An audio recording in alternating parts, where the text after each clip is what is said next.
we, so this feels really nice to see you do your thing. Emma has 20 minutes. I will let you know at 15 minutes that you have reached that point and have 5 minutes left. If you need a couple extra, that's fine, but I'll let you know that it's time then to wrap up. And we will open the floor for any questions for Emma at that point, and then you know the drill. You got to take a walk, and we will deliberate, and then we'll call you back in and talk about it. Okay? So, Emma, with that. Okay. Hi, my name is Emma Fernald, and welcome to my senior exhibition. Okay. So when I was thinking about what I wanted to do for my senior ex, I knew that I wanted to do something within the art world because art has always been a part of my life. My mother's a jeweler, and it's just something I've always done as a kid. So my first idea was, oh, I'll do ballet. Like, that'll be fun, and I'll be able to exercise. Then I checked out a book from the library, and I started to think about it, and I was like, okay, I don't have any space to dance at my house. I don't have enough time to get good enough, and I probably don't want to perform in front of this audience because I'm already nervous enough just talking. So I decided that was a bad idea for me to do that. So I went back to the drawing board and I started thinking about other things in art that I hadn't done yet, and I realized that I hadn't really done the fundamental pieces of art that I think that most people think about when they think about art, if that makes sense. So I hadn't done drawing and I hadn't done painting.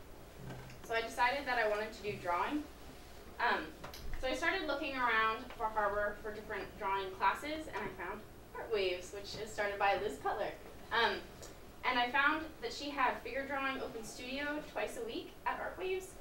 So I was like, ooh, this will be really interesting and unique, and then it'll take me out of my comfort zone, and it'll be some good new learning. So figure drawing is the study of the human figure. And I guess it's known as the hardest subject to draw, which I did not know at the time. Probably if I knew that at the time, I would have started with something a little bit easier, but it turns out this is my favorite thing to draw, so all worked out in the end. So my essential question turned out to be, how will figure drawing help me decide if I would like to minor in fine arts? So my prior knowledge, I had no prior knowledge about drawing. I didn't really know what I was doing. I didn't know any techniques, so that was little to none. But I also had worked with other mediums of art, like I've made my own jewelry, like I mentioned before, and I've done some glass blowing, and I've also done quite a bit of pottery. So the first thing I did when I decided that I wanted to do figure drawing as my specialty, I guess, is that I wanted to do something that would show my work as a base, because I had no knowledge and I wanted to show something where I hadn't had any guidance or assistance or recommendations. So I sat down, I took a picture of myself, and I drew it from the picture, and it was really bad. And this is what I did first without any guidance. So it's kind of nice to see that so I can measure my progress along the way. Then the next thing I did is I went to figure drawing at Art Waves. And I started to mingle with the other artists and see who they thought would be the best mentor for me. And everybody was like, oh, you gotta pick Judy Taylor. She's like the best. So Judy Taylor, you might have heard of her before. She painted the murals for the Maine State Labor Bureau, but they were taken down of the page. But she went to the New York Academy of Art and Design on full scholarship. And she has a studio now in Seal Cove. So yeah, she was pretty good mentor, I have to say. So after I met Judy, she invited me to work with her. She was really busy because right now she is in France teaching a painting class. So she has been preparing for that for a long time. But so the first thing I did with Judy is she took me to her studio, and she was working on a painting that took her 24 hours total to complete. And so the way she did that was she would do it in 3-hour increments. And the way those 3-hour increments worked is that the model would pose for 20 minutes, take a 5-minute break, pose for 20 minutes, 5-minute break. You get the picture. And so during the 5-minute breaks, Judy would come over to me, show me how I could fix my painting, sometimes draw or erase some things I had done, and just give me tips to help me. I did was a basic drawing class with Rob Poulian at Art Waves. And this was like the basics. Like the first class we got in and we drew blocks. And I was like, what are we doing? Like I've been drawing people and now we're drawing blocks. But he really just wants to build up our fundamentals. So when we do move on to these bigger things, we'll have it really down packed. And then I took another class called Introduction to Drawing, which I'm still taking, with Mary Turnus. And this class was a lot different. So the first class we went in and we sat down at tables and she goes, okay, just draw the person across from you. And I was like, okay, got to draw my 7th grade language arts teacher. And, and that was a much different approach. And I think that that was really important because I think it's really important to have different teachers, especially in art, because you can learn what techniques work best for you, and by having all of these different teachers, you learn way more than if you just had one teacher. And some things work with your style better than others, so it was really nice to have Rob and Mary because they're such different people and they're such different artists, so it really gave me more perspective for what I might want to use. And then I also put my pieces in 2 different shows. Real Pizza had a show with high schoolers art, and Megan McCosker approached me and asked if I wanted to put things in it. So mine are the ones that were to the right, and then Joni's are on the left. And then I also put my work in Art Waves Go Figure show, which was this past weekend. So, some new learning. I had 2 different types of new learning. So I had some personal discovery and then different drawing techniques. So the first thing that I had a hard time with was capturing light. And this is really important to making a figure look realistic because you can't just have a white figure with no shading or light on it. So the first thing I was taught was that you need to pick out the darks and the lights. And so you pick out the lightest part of your figure and the darkest part of your figure. And right here, you can see that I have different levels of darkness in these 4. I don't know, maybe you can't see. But and then we were asked to pick a section of a plant and pick out the darkest and lightest points and just use this technique called cross-hatching. So here, I mean, you probably can't tell it's a flower because it wasn't really the point to make it look realistic, but we were just supposed to pick out the lights and the dark. So like where there's nothing here, it's the lightest point, and where there's darker shading, it's the darkest points. So that was just an exercise we did. And then something that I thought was super important to making a realistic figure was proportions. So the way you can do proportions is by measuring, which I learned was one of the most important things that artists do that they don't like to talk about. So measuring was done with a pencil, and say I want to measure Bo's head. So I'd hold my pencil up and I'd squint at her head, and I'd measure it on my pencil, and then I'd measure how many heads she is until she's at the floor. So she's probably 3.5, 4 heads to the floor because she's sitting right now, but usually you're 7.5 or 8 heads when you are standing. So I'd take that, and then I'd pick how big I wanted my head to be on my page, and then I'd measure out how many heads on my page so I could have a proportionate figure. And I could also do this if I wanted to measure the length of an arm or the length of a shin or something like that. I could just use it for a bunch of different things. And then line was also another thing that I learned about. This was really stressed in Rob's class.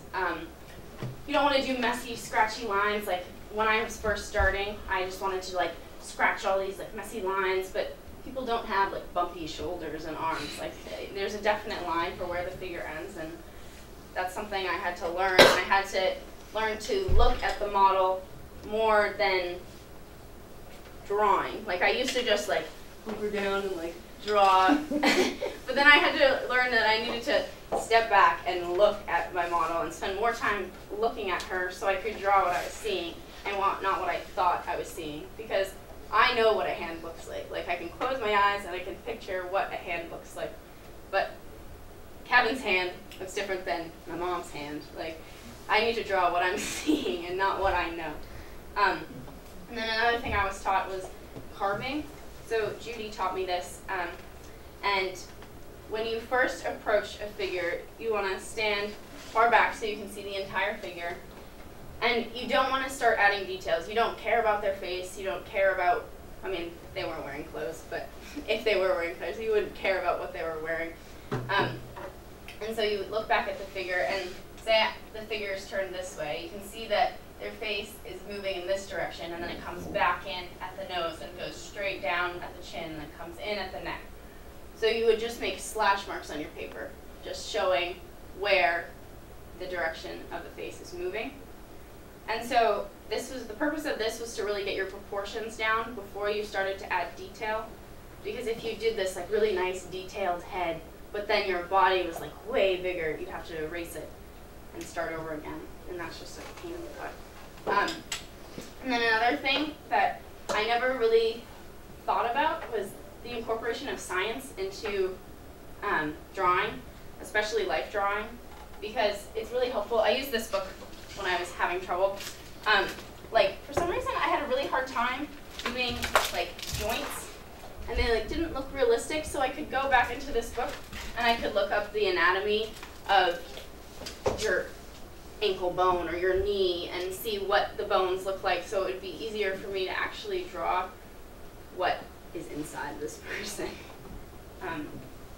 Okay, so personally, I had a lot of new learning, and this is actually a really pivotal time in my life. So I learned that if I did, like the way the figure drawing classes worked, or open studios worked, was you'd come in, you'd do 5 2-minute poses, and then you'd do a 20-minute pose, and then usually a 40-minute pose, and then a 25-minute pose. And so if I would do a 20-minute pose at first, finish my drawing, and hate it, it would really I'd beat myself up about it, and I couldn't really focus for the rest of the class, so I would just carry on this like terrible like style and everything into all my other drawings, and I'd get really frustrated, and I just had a hard time moving past that. But when I wasn't frustrated, I realized that it had a very calming and therapeutic effect on myself, and I'll touch more on that later. Another thing that I learned is art is not easy, and it's not for the thin-skinned, and I think there's this stigma around artists that they're just like these like hippie kids who like can't do real school, but that's not true. Art is actually really hard work, and I don't know, it's hard to translate that to people who haven't really done it before, but if I was to ask somebody who had never done art before to sit down and draw a person, I'm sure it wouldn't be very good, and they'd have to try very hard and practice. And that leads me to my next thing. Mary Turnus, my introduction to drawing teacher, said to Joni and I once that art is a sport, and at first I was like, what are you talking about? Art is not a sport. Like, I've done sports before, like, I just thought it was funny the way she said it. But then she explained it, and she said, no, you need a certain form when you're doing art, just like you need a form when you're running track. And you need to practice in order to get better, and you need to build up muscle memory to do certain things while you're doing art, just to make them easier. And then also at Art Waves, I kind of felt like I had like a team with me, because I had all of these artists like rooting me on and trying to make me the best artist I could be. So I definitely agree with that statement that art is a sport. Some challenges that I had, I was never satisfied with my work, and I thought that I would come to a point where I was satisfied with my work, but I'm definitely not going to get to that point, and I don't think anyone ever really gets to that point. And I think that that's a good thing, because it always pushes you to become better and to learn new things. So I'm happy with not being satisfied for the moment. And then another thing was comparison. It was really hard for me to spend a lot of time on something that I was like, okay, this is like pretty good for me.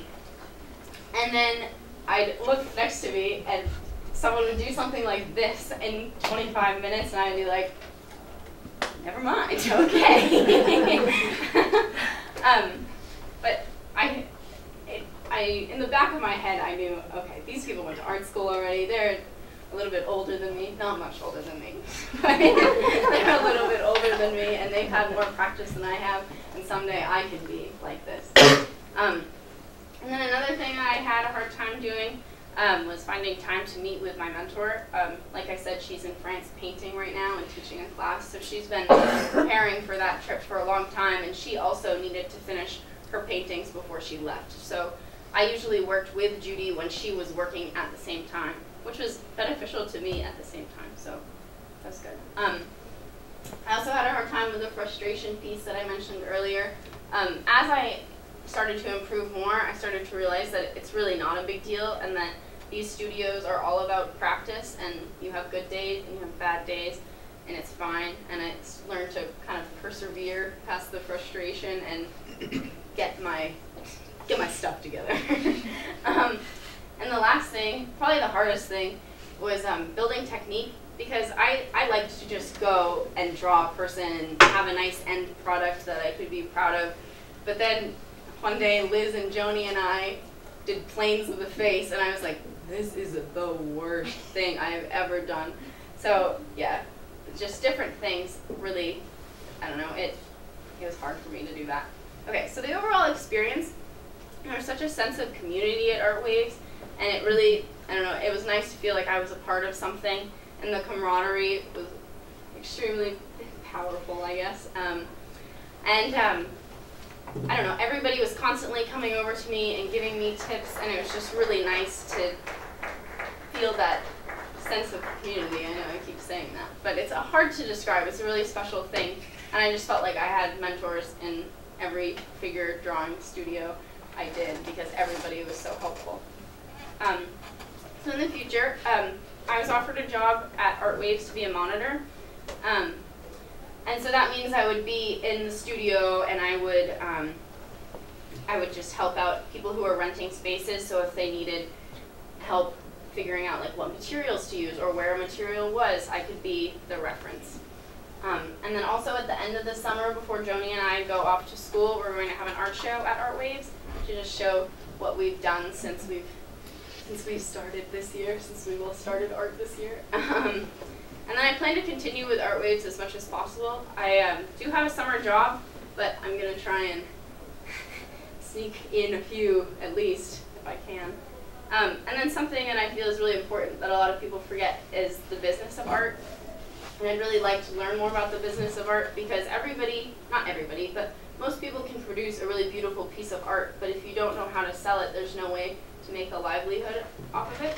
So I'd like to learn how to sell my art so that I can continue with it and not worry about money. So what? So I went to Leslie over April break, and I talked to the head of the Fine Arts department, and I hadn't applied to the certain college of art and design that I needed to in order to do this minor. So she said, okay, put together a portfolio of 12 of your pieces and send it in. So I put together my portfolio, I sent it in, I heard back, I got accepted. So now I am minoring in fine arts, as well as majoring in art therapy at Leslie University. And senior arts actually played a huge role in my decision on what I wanted to do for the rest of my life, because I realized the effects of art on me, and I wanted to make it so other people could feel those effects. So I want to thank my mentor, Judy Taylor. I want to thank my new friends, Liz and Linda, and my teachers, Mary and Rob. I want to thank my parents, my senior arts teacher, Miss Collins, and my friend, Jenny Miguel. Here's my website.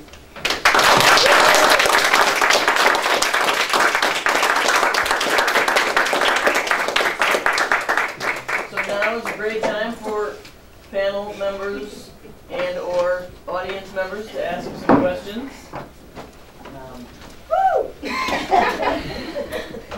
I'd like to start. Okay. Are these your pieces? Yes, sorry, I should have said that. Can you show us? This was I never painted before, so this is my first real painting. This was a 3-hour pose that I did with Judy. And then this is a 3-hour drawing of a different angle of that pose.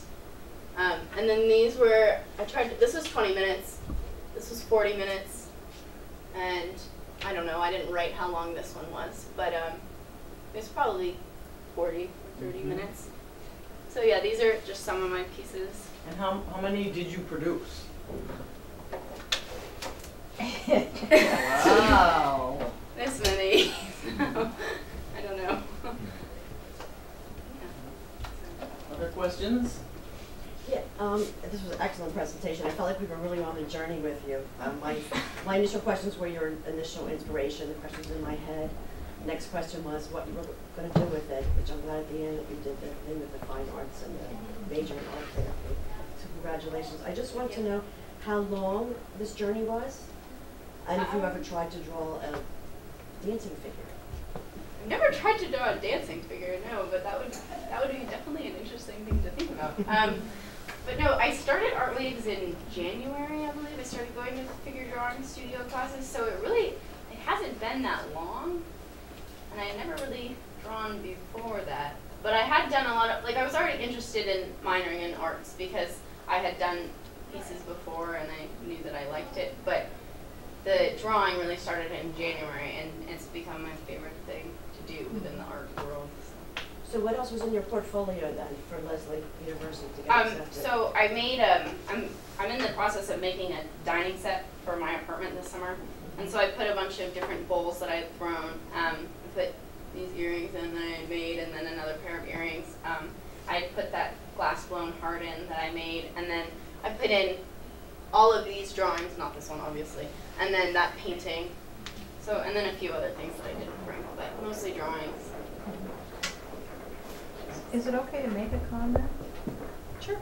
You didn't mention, and you did show the picture, but Emma did plein air painting with a group of us, and I think that's important to mention. And I also just want to say that I've been around her in the figure drawing classes, and she really has put the time in. And I believe that people are born artists, and she may not have been drawing all this time, but she's been seeing all this time. Thank you. What do you think that you'll bring to art therapy? Well, hopefully lots of things. Well, I've always been interested in therapy. Like, that's always been something that I've thought I wanted to do. And then I've always been interested in art, so pulling those two things together just seemed really right to me. And I went into the art therapy seminar at Leslie University, and they actually started the art therapy major. They're like the first college in the country to do that. So I don't really know what I can bring, but I know that if my personal experience can be reflected onto everybody else, that hopefully it can have as many benefits as it has for me, for everyone else. I mean, I've never been to actual art therapy, but I just think that doing art is a therapy, so. Anybody else? Layla? Looking back on your first drawing of yourself that you did on your own, how do you feel about it now? I really hate it. I didn't even hang it up. I didn't want it to hang up. So yeah, no, I mean, I started out with this sketchbook, because I didn't know that it was better to work on a bigger scale, and I flipped through the beginning drawing and I'm like, okay, this is painful to look at, but I don't know, it shows progress, and I'm always improving, so. Did you do a subsequent self-portrait? Well, I'm actually going to work on one, that's my homework for art class this week, is a self-portrait, but I just didn't get my stuff together in time to do one. That would have been a really good idea. Anyone else? Just a comment. Sure. I think that enthusiasm and perseverance are very important to go over frustration, and you have both, so I think you will be very successful in what you choose to do. Thank you. Okay, well, thanks folks. The panelists will stay